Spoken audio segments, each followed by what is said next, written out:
السلام علیکم ورحمۃ اللہ وبرکاتہ۔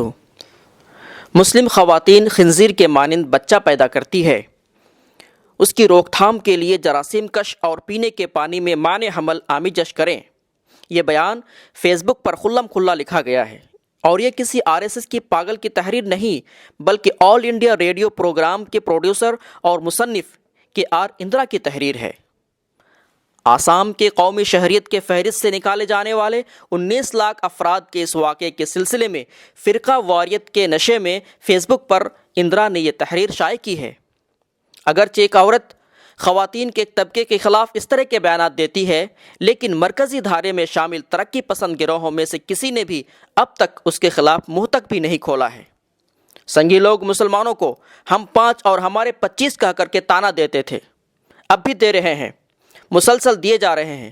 مسلمان ایک سے زائد بیویوں کے ذریعے اپنی آبادی میں اضافہ کرتے ہیں اور وہ اس طرح سے تعداد میں ہندوؤں سے زیادہ ہو کر کے ہندوستان کو پاکستان بنا دیں گے۔ اس طرح کی افواہیں پھیلا کر RSS مسلسل ہندوؤں کو اکساتا رہا ہے۔ ہندوستان میں خواتین کی حیثیت کی رپورٹ کے مطابق ہندوستان کے سبھی برادریوں میں ایک سے زائد بیویاں رکھنے کا رواج ہے۔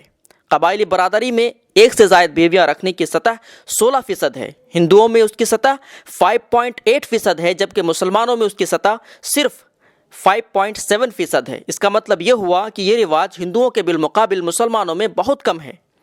ہندوستان میں مسلم خواتین کے خلاف ذات پات والی زیادتی کوئی نیا واقعہ نہیں ہے۔ گجرات فسادات کے دوران ملک بدر کیے جانے والے مسلمانوں کا حوالہ دیتے ہوئے ایک ریلی میں اس وقت کے گجرات کے وزیر اعلیٰ نے جو طنزیہ بات کہے تھے وہ ہمیں بخوبی یاد ہے۔ وہ کہے تھے، ہم کیا کریں؟ ان کے لیے امدادی کیمپ کھولنا چاہتے ہیں یا بچہ پیدا کرنے کے مراکز کھولنا چاہتے ہیں؟ اپنی باتوں کو آگے بڑھاتے ہوئے انہوں نے کہا، ہمیں حد سے زیادہ آبادی بڑھانے والوں کو سبق سکھانا چاہیے۔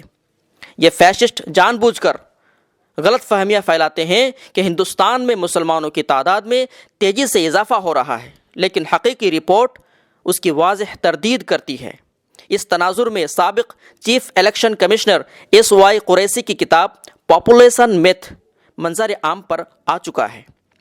اس میں انہوں نے بار بار اس فرقہ پرستوں کی چالاکیوں کو بے نقاب کیا ہے جنہوں نے جھوٹ پھیلانے کی کوشش کی ہے۔